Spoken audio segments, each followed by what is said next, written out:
మాజీ మంత్రి వైఎస్ వివేక కుమార్తె సునీత హాట్ కామెంట్స్ చేశారు. ఆదినారాయణ రెడ్డి, సతీష్ రెడ్డి, బీటెక్ రవి చంపినట్లు సంతకం చేయమన్నారని, కానీ తాను నేను చేయలేదన్నారు. అవినాష్ రెడ్డి అనుచరులు పోలీసులను బెదిరించారని సునీత సంచలన వ్యాఖ్యలు చేశారు.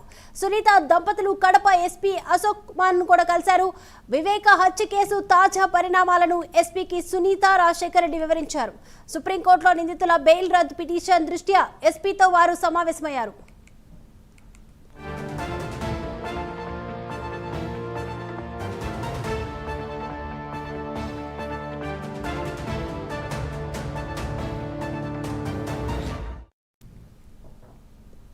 జెడ్పీటీసీ ఉప ఎన్నిక సందర్భంగా 2 రోజులుగా పులివెందుల్లో జరుగుతున్న ఘటనలు చూస్తుంటే తన తండ్రి హత్య గుర్తొస్తుందని కూడా సునీత అన్నారు.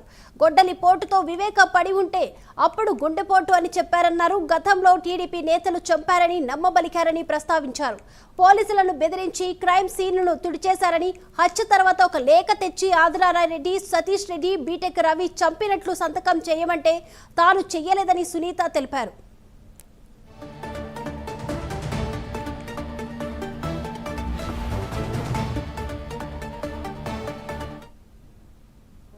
పులివెందుల్లో జరిగే విషయాలు చూస్తుంటే 6 సంవత్సరాల క్రితం మా నాన్నగారు వైఎస్ వివేకానంద రెడ్డి గారిని హత్య చేసినప్పుడు జరిగిన సన్నివేశాలు మళ్ళీ నా ముందుకి కనిపిస్తున్నాయి.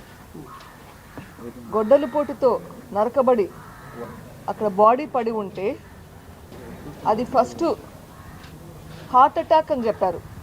అక్కడ ఉన్న పోలీస్ అధికారిని బెదిరించి, 3-4 ఉండొచ్చు అనుకుంటా పోలీస్ అధికారులు మొత్తం ఇంట్లో, వాళ్ళని బెదిరించి వాళ్ళ ముందరే మొత్తం అక్కడ క్రైమ్ సీన్ అంతా క్లీన్ చేసి పడేశారు.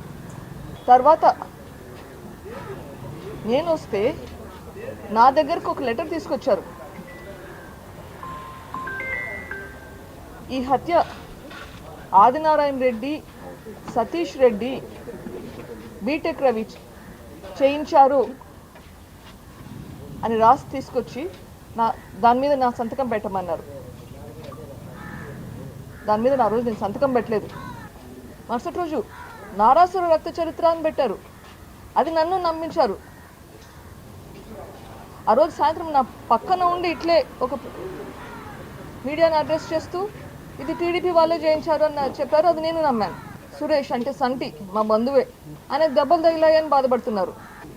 ఆ రోజు మీరే చేయించినట్లు ఈ రోజు చేయించండరు అని నేను ఎందుకు అనుకోవాలి నాకు తెలియదు. నాకు అన్ని ఒకే విధంగా ఉన్నాయి.